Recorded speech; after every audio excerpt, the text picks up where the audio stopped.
Welcome to Uncommon Truth. We're in for a special treat today. We're doing one of our infamous Q&A sessions where we never quite know what we're going to get. This is famous? Infamous. Yeah, How many who people? is this famous with?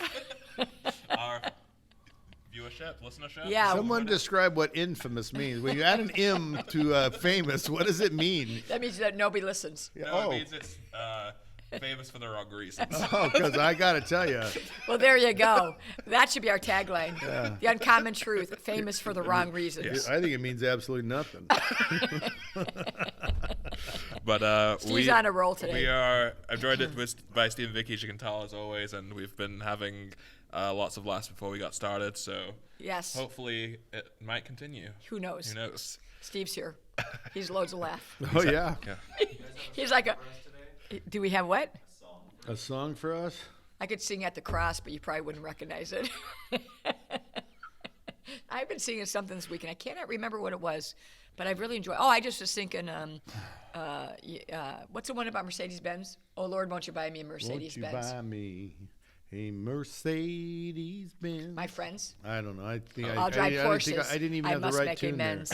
What if Janis Joplin, you baby. sing it. I had the wrong tune. I could probably sound like Janis Joplin. Oh, Lord. Oh, Lord, won't you buy me? That's how she a sounded. Mercedes-Benz? You sound. I wish I could hold. I mean, honestly, if I wish I could do something, I wish I could sing. So does everybody around me at church. But Jesus loves us cheerful. You lead us into worship. I am And a I have worship said leader. for 43 years. But You actually, sing wonderfully. that brings us into our first question. About why Vicky sings so loud? No, Okay. which is one of our friends asked us, what's your favorite music to dance to as a couple? Oh. For me, it's hands down light rock 70s. Okay. Forever and Always by Looking Glass. And just there's a lot of songs in the 70s that you can actually hear the words to. That always helps. And then some of the the real love songs. Elvis has a few, and I like what's the guy? I like Al Green. I like the 70s, but he thinks it's more bubblegum music. But because I didn't get into hard rock and roll. But what's your favorite to dance to? I like those like Tower of Power and those kind of. You're still a young man. The dancing songs. Yeah. But for me, it's what you said, the words, Yeah. So like The Way You Look Tonight. I know that so song. that when you're dancing, Yeah. you can actually say the words along with the song to your mate and to your dance partner. And We like to it dance. just becomes more romantic and more fun. We love to dance. Every wedding, every slow song dance, we always get together. But in some weddings, it's like, where's all the slow dances? We dance a lot of fast ones, and just because I like also music that allows you to just get a little crazy, a little funky, a little We're rock just and rollers. goofy out there. Yeah.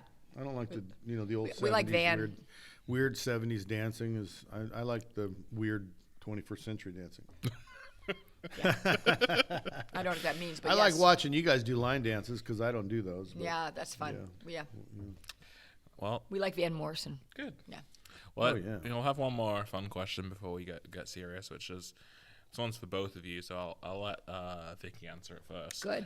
But what's your favorite funny story about the other person? So, Steve? So for you, your favorite Steve Do you story. want me to tell it? Yeah. Oh, this is so funny.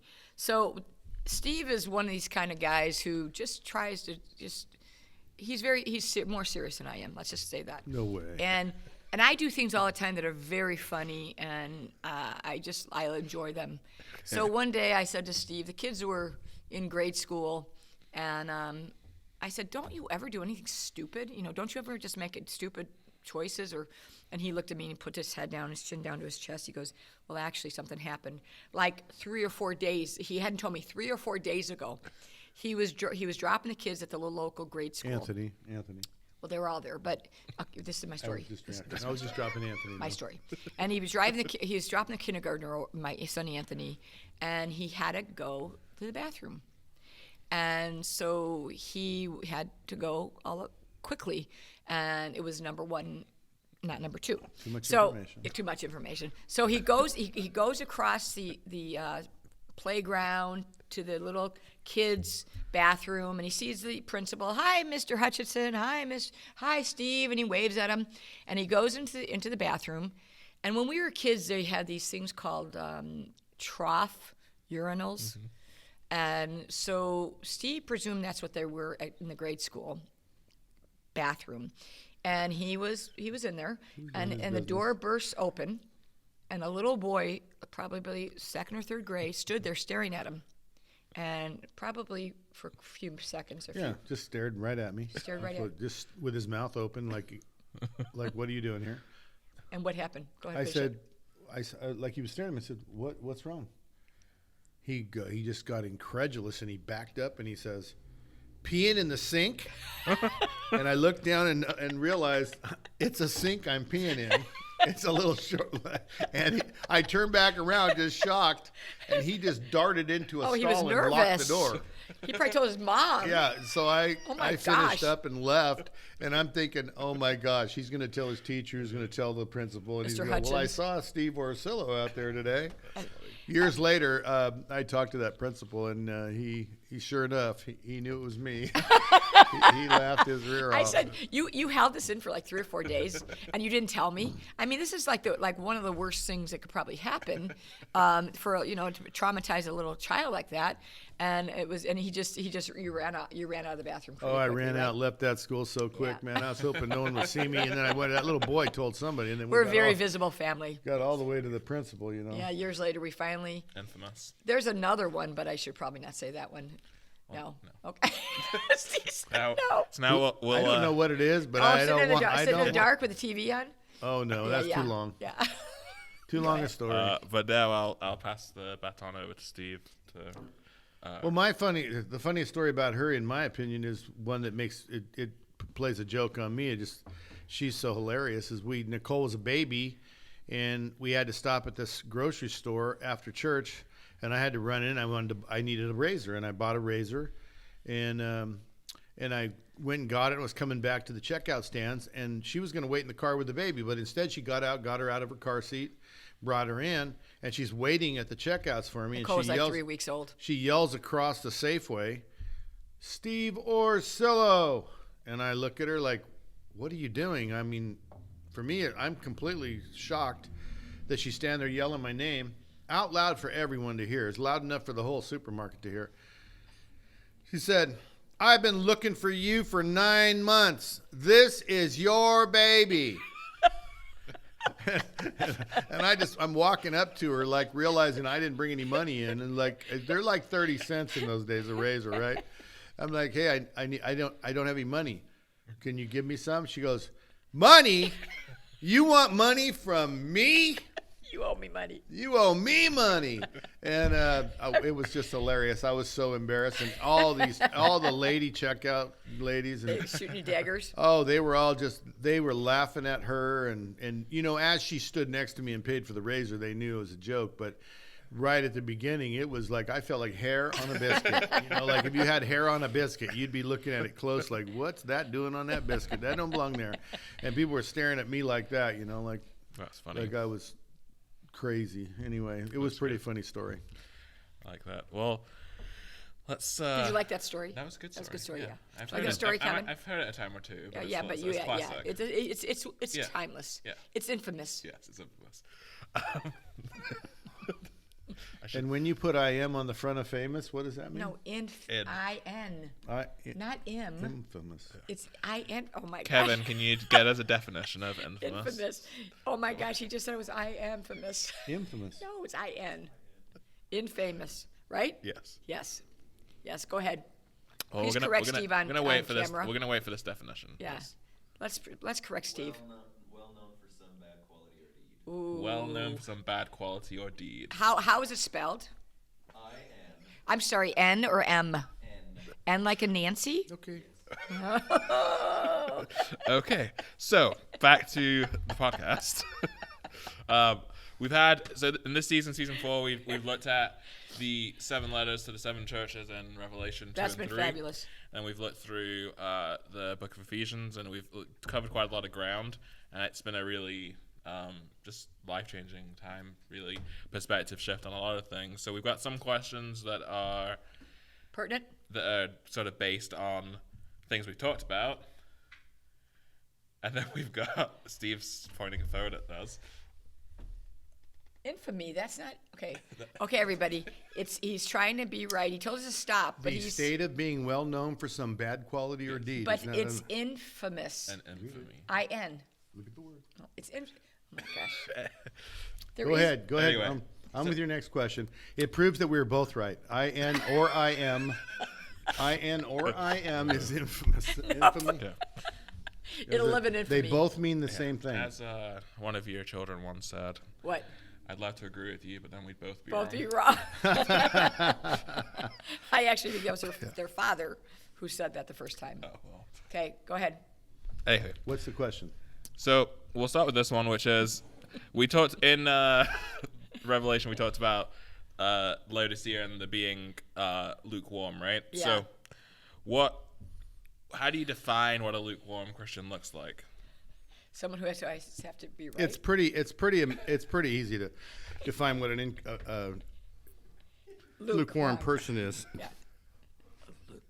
So, the description of the new covenant has a Christian, somebody who denies themselves, follow Jesus, who lays down their life for their brother, who is hot for Jesus, loves him more than mother, father, brother, sister, sons, and daughters, has him at the throne of their life. I mean, these descriptions are directly from the descriptions of the apostles. The leaving behind everything, what does it profit a man if he finds his life but loses his soul? Isn't it better to lose your life? So you basically quit being you. You quit. Your life is no longer your own, but it belongs to God. And not in a wordy way, but in a real life living way. And that is a person who's hot for God. And you can basically read the 7 letters that we looked at, and you can see what hot for God means. And so cold for God would be you are more or less, you either one of two things. You don't believe he exists, you don't care that he exists, or you do think he exists and you don't like him. And so you're either cold, you're hot, or you're lukewarm. The problem is that lukewarm is, it's easy. You're not hot for God. You believe in him, but you're not hot for him. He is not the focus of your life. Another description of a person hot is you trust in God for your life. You trust in him to take care of you. Like most of us are swung into trusting in our education, trusting in what the paycheck is, what the benefits are, what the government is, and how they take care of us. And so it is so much the work of the world system to make you lukewarm. I think that a lot of people believe that the world system, that to be missing it would be to be non-belief. But it's not. It's the number one process, the number one goal of the world system is not to make you a non-believer. It's to make you a believer. good. It's allow you your belief Wow. without your sacrifice and your faith and your walking it out. Make it ineffective. All of the verses, like someone just writes on Facebook, it is finished as an answer to everything. Like we need to be people who love our neighbor as we love ourselves, or even go to the next level. We're supposed to be people. The command of Christ is love one another as I have loved you. So either one of those things, love your neighbor as you love yourself, causes you to grow towards lukewarmity. To love your neighbor as God has loved you, that's radical. That guy's hot for God. You're not going to love anyone the way you've been loved unless you're all in on this thing. And so lukewarm is anything but it's not all in. Yeah. And there's this, and the deception is, like I just said, that was what I was trying to say. The deception is that the world system, if it's not effective unless it makes you not believe, and that's not true. It's allowing you your belief. It's allowing you your church attendance. It's allowing your religious affiliation, but making sure that you believe that your physical actions have nothing to do with your spiritual salvation. That's good. That's what lukewarm is anyone not hot for God. That's good. Vicky, any thoughts?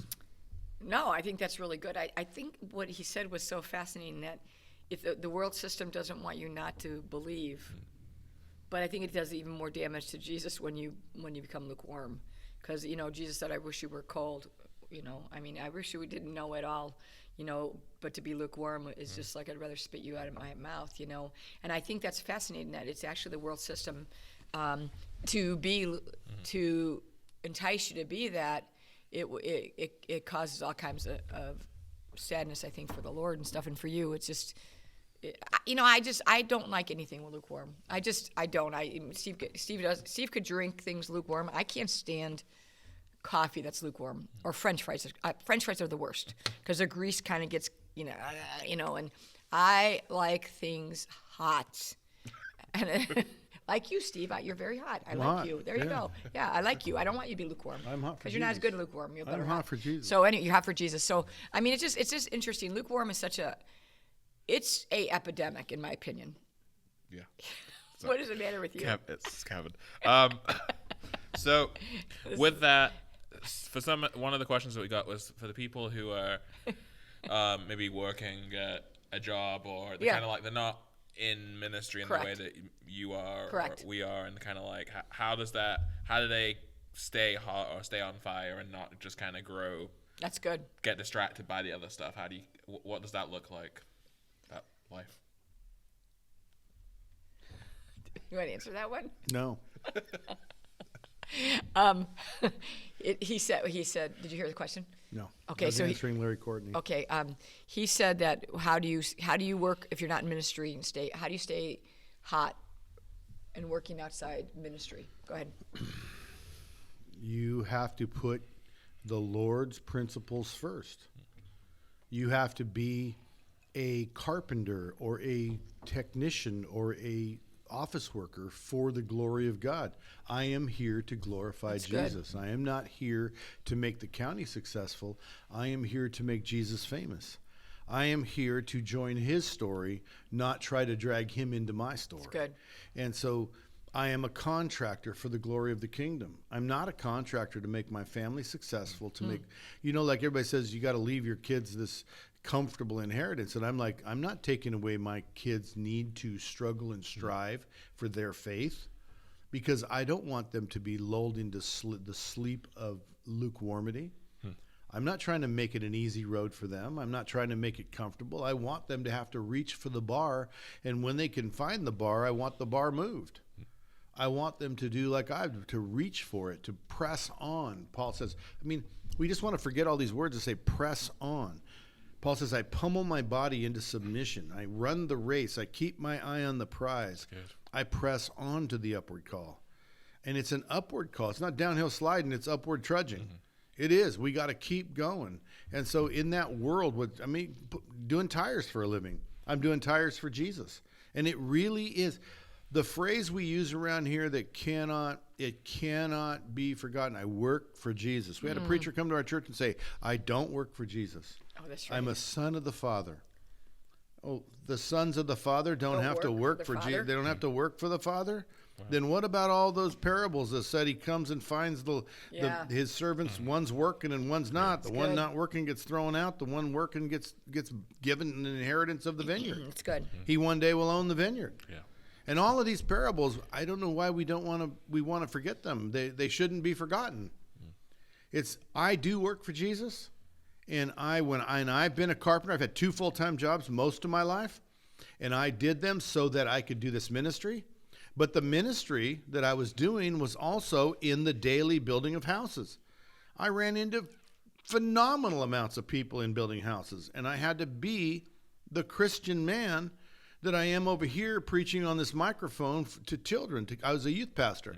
So I'm preaching to children, leading them in worship, and then I'm out in the daytime working with men building houses. And building houses is rough. And they're rough. They're rough around the edges, man. And I had to remain a Christian example and know that I'm here in this work field as a minister as well. I'm not just here to make money. I'm not here just to support my ministry. I'm here to be a ministry, because there's this old saying we've used quite often. You're either a missionary to the workplace, or you're a mission field, and we need to send you a missionary to save you and to rescue you by teaching you the gospel and the teachings of Jesus Christ. His teachings are amazing. Any branch in me that does not bear good fruit will be cut off and thrown in a fire, but any branch in me that does bear good fruit will be lifted up by your Father. It'll be given air, be fed and watered to produce more fruit and fruit that remains. That's good. Abundant fruit, 30, 60, and 100-fold return on the fruit. So that's it for me. I think the thing that resonates with me is that you do work for Jesus. Yeah. And I get to work for Jesus, and it doesn't matter where you are in the world. You could be the only Jesus that your friend or your coworker sees, and it's like you are a pastor. If you really look like it, it's an ecclesia, it's your church, and you might respond differently. If you realize that their souls and their lives are in your hand, you might respond differently. It's not something you take on and take off on Sunday mornings. I was telling someone the other day, when you're in church, you act a different way. I'm never really threatened or tempted to sin. I just don't. But if I can bring that along with me, if I can remember that, and it's hard, but work for Jesus, and they're not going to listen to us, but they're going to listen to you. They're going to watch you. If you say you're a Christian, you immediately have a bullseye on you, and people are immediately watching you. They know what a Christian should be. And so I think we should really try to attain that. We should really try to understand that those people in your sphere are people that need Jesus. Yeah, I really like that phrase of seeing wherever you call to as your mission field. Yeah, whether you really are. At home with your children, or Yes. your family, or in the workplace, or in a church. Even a church life can become Just church just life. working. Yeah, as it could be opposed just to seeing individual big mission. people. Yeah. Yeah. I agree. That's really good. And that is the caution for working in ministry, is that you got to, studies show you're self-approved. You got to keep out working your salvation. And the truth is sometimes here it's what we do. It's not who we are. And I think honestly, if every person listening, wherever you are, sees it as is your ecclesia, your church, you might respond differently to good. things. It's really good. Okay, so let's pick out another one. Okay, so in one, I think this is from Ephesians. One of the words Paul called us to be was humility, and somebody was asking, what does it really mean to be humble? That's a good question. Well, I've heard many different answers to that question, and the one I like the most is power. So meekness is like the control of the kind of like something like anger that has such a power to be a negative emotion, and humility is more a power like your authority, like you've been elected president and you're in the high place of the land, or you're the CEO of the company, and you have this power over people. Yeah. It's not just using anger to control people, or using lust to control people, or using greed to control people. It's more like a power over people. And humility is when you have power and you are under control. It's under control and in submission to others. Meekness is when you don't use your power. To be meek is to, for instance, one definition of meekness is to never be angry at the wrong time and always be angry at the right time. Humility is more of a positional power, or a ability power, something I didn't earn. Like, I'm faster than you, but I don't lord it over you. I'm stronger than you, but I don't make that a point in our relationship. It's good. Humility is when you have a power, a God-given power, a positional power, and you don't use it to push people down, but use it to bring them up. It's good. The reason I believe this is it's not what you're going to find in the dictionary. It's not what most people say, because humility seems to be a weakness when it's not. When you look at Jesus, he is defined as humble. If you were to read all of the scriptures, How he responds. Murray. Andrew Murray wrote a book called Humility. And in it, he does all these scriptures of Jesus. It's really the original title was this, before he published it, was With Christ in the School of Humility. And so he just wrote the book Humility. And it's all these verses about Jesus humbling himself to the cross, that kind of stuff. And that's a perfect scripture. He humbled himself and went on the cross. Because he knew who he was. Because he had the ability to speak and wipe out all those soldiers. The guy swinging the hammer could have disappeared in his hand. He could have destroyed those people lying about him. Sure. but he humbled himself to the cross. He submitted his power. He has submitted who he was, and the fact that he was sinless and blameless. He became sin. And all these different humbling things. And that's where you get the definition of humbling the best, of humility the best, really is look at Jesus. He is God in the flesh, and let men arrest him. Let men beat him. He never threw a punch back. He didn't curse back. Wow. He didn't defend himself when being accused. He didn't say, I didn't do anything wrong. He didn't say that, not even once. He said, he stayed silent like a lamb led to the shearer, to the slaughterers. And he submitted himself even unto death. And you look at who he is. And so you can see the definition of humility very easy from that. And people will argue with you if you try to employ that. But then you say, well, the Bible says Jesus humbled himself, and that's what he did. So therefore, I have to conclude that humility in Christianity, the humility that we are supposed to conduct ourselves with, considers others not as better than ourselves, as more important than ourselves. And it's not necessarily the person is more important. It's what Jesus did. Saving you is more important than my avoiding pain, my avoiding accusation. I mean, they hung him with criminals. They accused him of crimes. They said this man said when they were lying about it. They lied about him, but he didn't have to correct them. He didn't have to set the record straight. Everyone standing there looking on at him can think what they said is true, or they don't have to. Yeah. And he humbled himself and let himself be a curse. He let himself be put down, thought evil of. And that, to me, is the definition of humility. When you have a power, when you know who you are, and you have a power that could destroy, it can control, it can lord over, and you allow others to control that. That's and you submit it to a higher purpose or a higher calling, like we're going to help you all enjoy your life. Even though I have the right to control your life, we're going to help you. We're going to help you enjoy your life. We're going to help you love your life. We're going to help you learn the truth. We're going to help you find grace. We're going to, and I'm going to submit myself and sacrifice myself to that end. To me, that's humility. I think the definition, it's funny that you said the definition was probably not exactly right, but this one actually is marked by meekness or modesty in behavior, attitude, or spirit, not arrogant or prideful. I think that's really actually who Jesus was. Knowing who he was, I mean, there was times when he was very, very forthright and to the point with the religious leaders and said exactly for their benefit, he called them brood of vipers and whitewashed, sepulchres and hypocrites. I don't think it was how we would say that. I think the way I would say that to people would be way more diplomatic.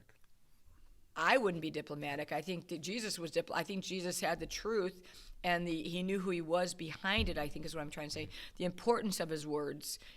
I'm sure it was very well thought out why he said that for their salvation. Yeah. We say those things because we're trying to tear them down. Yes. Okay, what Steve said is so important is that it's when you know your power, you know who you are, your ministry is to raise people up. And I think that's what meekness is really knowing your power and how do you, our life to make other people love as you've been loved. And I think that's the number one thing is to love as you've been loved, and meekness comes with that. I really like that. Thanks, guys. Humility. Okay, here's another one. This is changing gears a little bit. He also said, there are people I want to be close friends with, and others I don't care to be close to. Does this mean that I don't love them? That's good. No, that doesn't mean you don't love them. That means that you sometimes you just have to move away from them just for the good of them. I mean, I guess it's in that all vein of, do I have to be what is it? Friends with everybody to love them? It's that same kind of. I'll defer to Steve on this one. So there's a great deal of circumstances in my life where I know that if I spend time with these people, I will cause them to sin. They will despise me. They won't like me. And so at the same time, there's a whole other group that actually do despise me and don't like me. That, I mean, they do terrible things. But when they come to, do I love them or not? Well, am I willing to serve? Am I willing to give? And they'll come and they'll say, it'll become clear that they need something.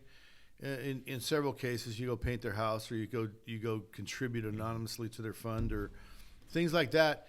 And I think that there's a great deal of question that has to be answered before you can say whether you love those people or you're loving those people or not.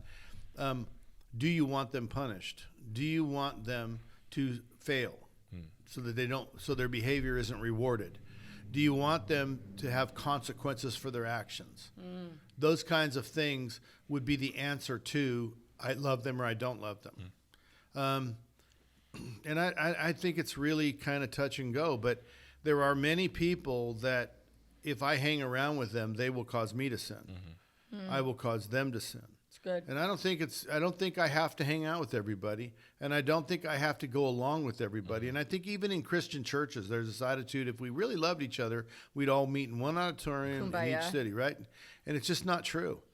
People were created differently. They have all kinds of different loves and likes. And can you imagine us all having to listen to the same music or the same style of worship or the same system of church and everything? And I just think that if 31 Flavors is a hit in ice cream, you want to go to the vanilla ice cream store, that's going to be a store and people are going to go to it, but it's going to be way less than the 31 Flavors. Right. Because all of us can go to the 31 Flavors and we can all enjoy it.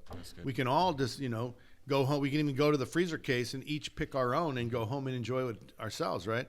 But if Christianity is one flavor and one look, and then only one group of people that like it one way get it, right?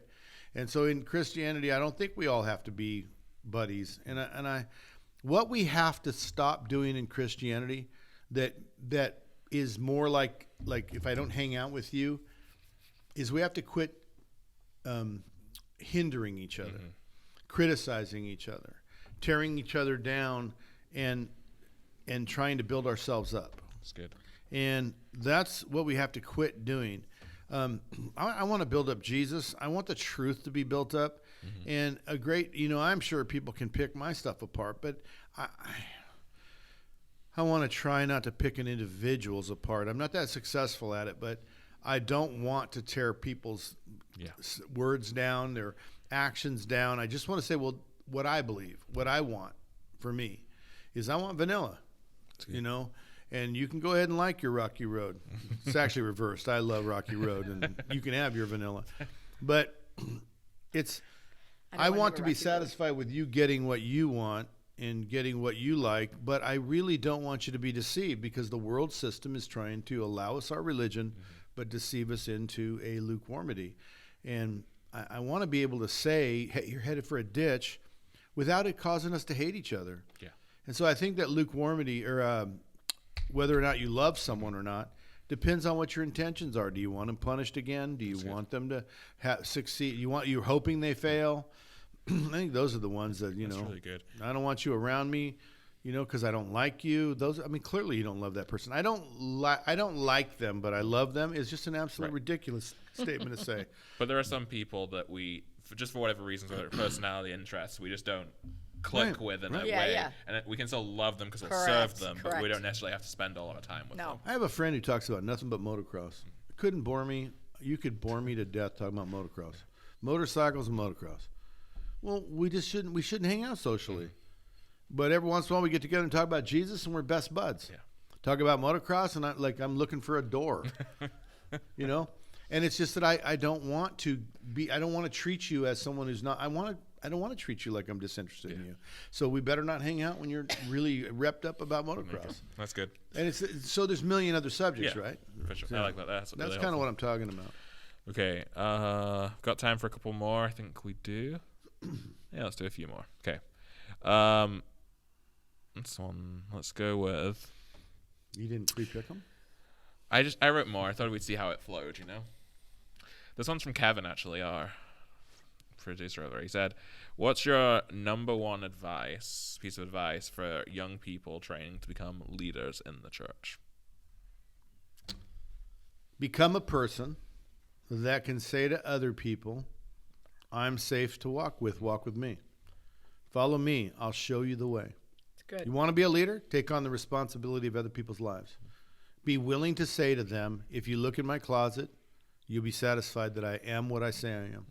That's good. I don't have secrets. The number one advice for leadership anywhere in the world is take responsibility for those you're leading. That's good. Look out over them. Make sure they don't get in trouble. Be willing to correct them and Be warn willing to them be hated. and tell them, hey, you're headed in a ditch. Be willing to, even if they're not going to like it. Yeah. Be willing to be hated. Is that what you just said? Yeah. Be willing to be hated is a huge one. Just be willing to. I mean, I want you to like me. I want to like you, but but my job to lead you is to try to get you to a point where you can walk on your own towards the upward call of God in Jesus Christ, and you can say to other people, "Follow me. I'll lead you. I'll show you the way, and I will not. I may not be able to help you, but I definitely won't hurt you. That's good. You won't find me cheating. You won't find me sneaking. I'm going to be true to what I believe." I think that is number one. That truth for leaders is that. Yeah. Because the road of Christianity and Christians is littered with leaders who have not done that. No. And the damage is like 25 Alabama hurricanes, I mean, it's littered. The ground is littered with people who just got broken because they followed a leader who did not take his leadership role authentically. Doesn't mean that people are going to agree with you. Doesn't mean, you read the words of Jesus, and not everybody agreed with Jesus, but he led the way. He was who he was. Take it or leave it. And it's like knowing who you are and saying, follow me. And it's like, I guess what it is no intentional sins. Right. Accidentally, you're going to sin. You make mistakes. People Yes. might judge you, They might be accuse mad at you, you. betray Yep. you. Yep. But as long as you know that you're walking with Jesus, Love it. Yeah. If you do that, I think you're. I don't think you'll hurt people. Now, people will get hurt, like you said, but you won't hurt them. You'll know in your heart that you tried to do the right thing, and and just be authentic. That's really good. Okay, here's another one. Let's do.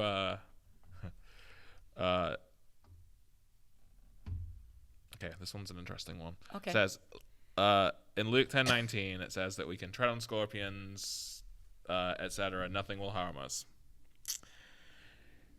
If we do something we know might hurt us, but believe God will save us, how does that work? Go ahead, Steve. That was vague. But That's the question that I received. that's interesting because it's kind of It is very vague. It's like you do something you know will hurt you. Like I know, like Paul saying, I'm going to Jerusalem, even though they're going to kill me, but this is obedience to God, and I'm there to preach to the gospel to Jerusalem.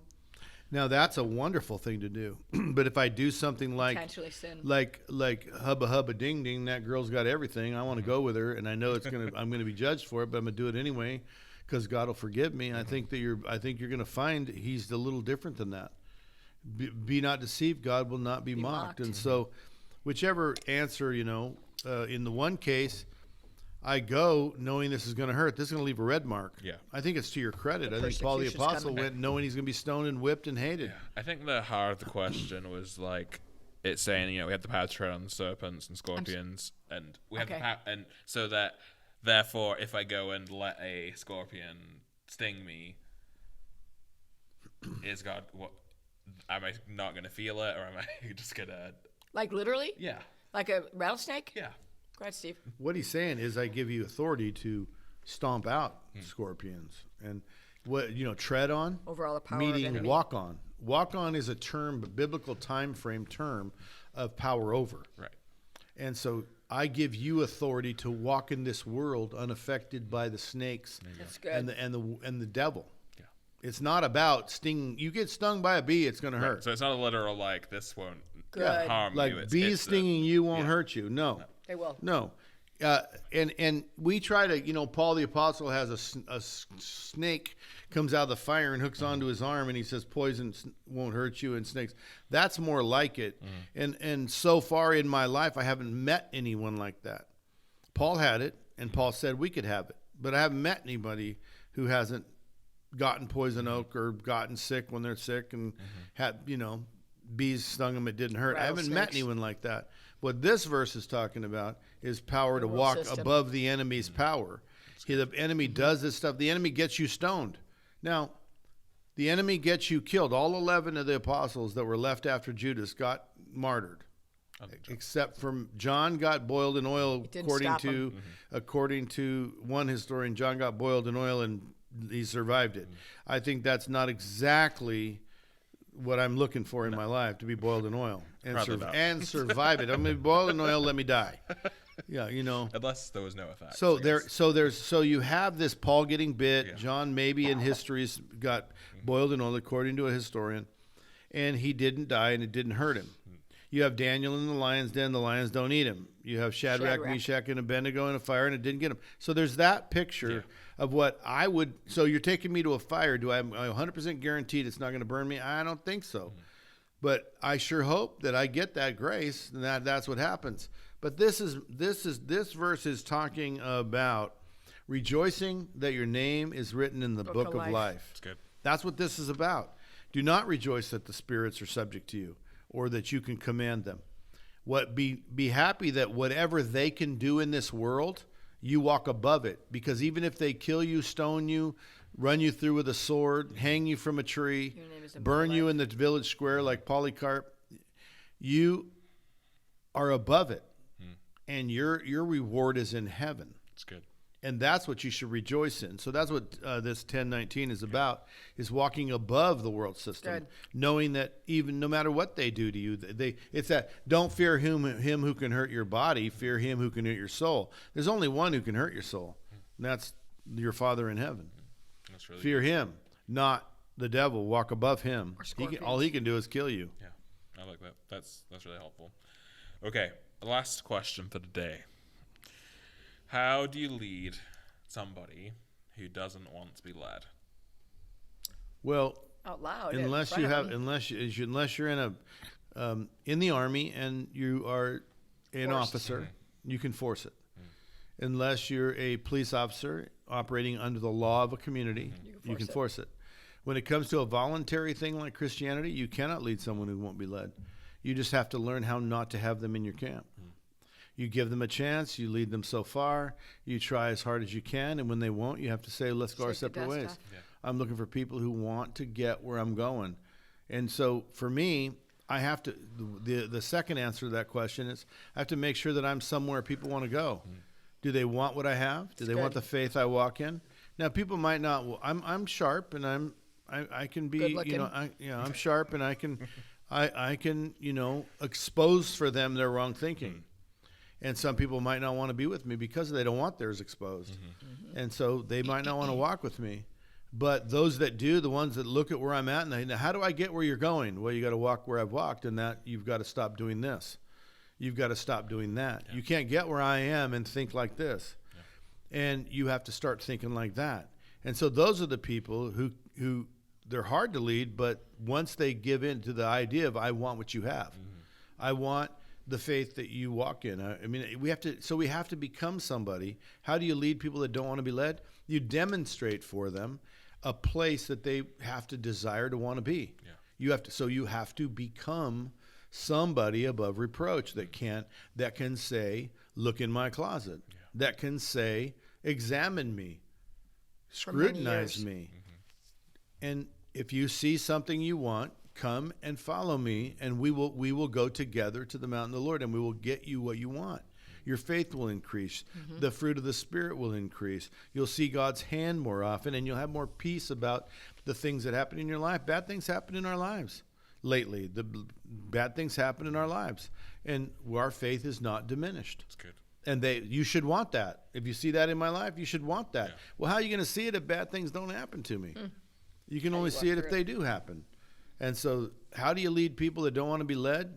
All you can do is be what you need to be. That's right. Go after it with all your heart so that you can step up and say, listen, I see that you're struggling. Follow me and I'll show you the way. I guess I'll add to that question, maybe rephrase it slightly. Where does, some of us want to save people, right? Sure. So, and we kind of want to drag somebody along because they're kind of showing a little bit of willingness, but they're not really completely willing. So where does us trying to save somebody actually begin to hinder them rather than letting them make their own decisions. You want to go? In the New Testament, all the examples, the stories, the letters, they don't. They don't. They cut them free. Yeah. What Paul called it, he turned him over to Satan for the destruction of the flesh, so that he was on the day brutal. of judgment he might be Be saved. Might So be. because us carrying people along like this, us Time wasters. molly coddling people, it gives them that false sense of salvation where they live in a gray area, which we already talked about is lukewarm. And lukewarm is never going to fly with Jesus. It says it's going Better to be cold. spew you out of his mouth. So that's like makes you sick, That's good. right? Makes him sick. And so they didn't do it. I mean, Who didn't do it? the apostles. Okay. They and for disciplers, the greatest disciples of the 20 generations or however many generations 2,000 years is, you know, they were guys like Francis of Assisi who pioneered churches all over the world, you know, by sending out men to do this stuff. These Franciscan monks that were the product of his teaching. He had no bend. You do this and see it this way He'd and be say it intolerant, this wouldn't way. He's intolerant. Yeah. He was intolerant of Of anybody sin. that wouldn't agree with him. And they just didn't get to be Franciscan monks. But what he did end up having was this the best of the best and better than the rest kind of group of men who went out and did things. Now, you know, history has judged them harshly. But they went out and preached the gospel, and they, you know, those nations and those tribes are vastly Christian tribes and vastly Christian peoples many generations later. Wow. And so the success is hard to argue with, but you know, you can criticize some of the actions, you know, that we want to judge what they did. Right. But they were pretty amazing. I think this is going to really sound harsh, but in respect of your question is that sometimes, okay, there's time wasters, and Yeah. they really are sent just to eat up your time and not really dive in. And you know, you got to do it as long as you can do it, but sometimes it's like like Steve said, you got to cut them loose. You know, like sometimes we have to just look at it and say, you're not ready. Yeah. You just don't want what we have. This is all we have. So sometimes Steve and I will say, this is all we have is Jesus. But living authentically and being a leader says, follow me as I follow Christ. You know, Jesus had some of those. Yeah. And he was really honest with them. You know, of course, obviously I'm not to the level of Jesus at all, you know, but it really is sometimes you just got to cut them loose until they're ready. You can't pull them along because it's just not going to work. You could pull them along for quite a while, and we pull them along for quite a while, but sooner or later you got to say, choose you today who you're going to serve. Right. Yeah. And you got to remember, we believe that our actions responding to his cross are the only thing that matters. Correct. And that's not a very that's not a very widespread belief anymore. They believe it's finished. Yeah. And so then this wouldn't be the right counsel for them. No. They should hear me and come, because this New Testament is absolutely as Chock-full. clear as can be. You must be born again. You must be transformed. You were once like this, now you must be like this. You used Wow. to do these things, now you must do these Work things. out your salvation It's with so fear and clear trembling. Yeah. that the works of the flesh are this and the works of the Spirit are Correct. this. People who do this will never inherit the kingdom of heaven. So I don't want to be caught with my pants down. I want that to be very clear, that we are about, you get where you're going because of what you did. Because you're walking. Jesus did the whole work on the cross to make it possible for you to do it. Without his work, it's impossible. The predestination is his plan to make a way for you, but only those who follow that way make it. Only those who get on the straight and narrow find their way. It's not sitting in a chair saying, he gave me the way. He didn't give you the way. He made a way for you to find and follow. And That's he really will, good. I mean, on the way, he will absolutely almost carry you if you're on the way. On the way. good. And you're moving, You're and moving. you're going forward. And so these people you're referring to that won't, they just won't. And you just can't. All you're doing is hurting them by making them feel like they're okay False when they're sense of not okay. security. You got to get up and come with me, or you got to be left behind. We're going. If you ever want to try again, I say this all the time to people. If you ever decide you really want the kind of Christianity we're talking about, one that really works to provide grace and joy, peace and patience, kindness and Healing. goodness, hey, I'll be here. I mean, and if I'm not here, in our world, I'd be easy to find on the internet. So come see me, Yeah. and we will try again. But right now you're just not ready. So I got to go. There's people that are ready. There are people that want to be ready anyway. And so that's what you got to do. And you just can't lead people that don't want to be led. You can't teach people that don't want to be taught. You can't help people that want to be helped. Mm-hmm. They want what's a magic wand philosophy. We have so much video in our lifetime now. Your whole lifetime, Vicki and I, most of our lifetime, has been inundated with video, fantasy, Disney, cartoon, all the different fantasy stuff, the Wish Upon a Star stuff, fairy tales. And so we all are in this wish upon a star mentality of magic wand, get me some fairy dust, 3 magic beans, and it's okay. And that's just not going to happen in Christianity. The whole magic came out of the cross of Jesus Christ, this free gift of God that if you follow it, if you believe the way he said believe, if you love what he said love, then you have a reward that you could never earn. It's given to you. It's made possible to you by the grace of God, the unearned favor of God. It's good. Well, awesome. Thank you guys It was fun. joining us and having some fun and also some depth. And Yeah, it was good. it was a great episode. Thanks for the questions. And we'll be back next week when we're jumping into another book. And it fell out of my brain which one it is. Kevin, do you remember? First John. So, First John. we're going to dive into that. So see you next time. Have a great week. Bye. Bye. Amen. Have a great week. Bye. Bye. Amen. Have a great week. Bye. Amen. Have a great week.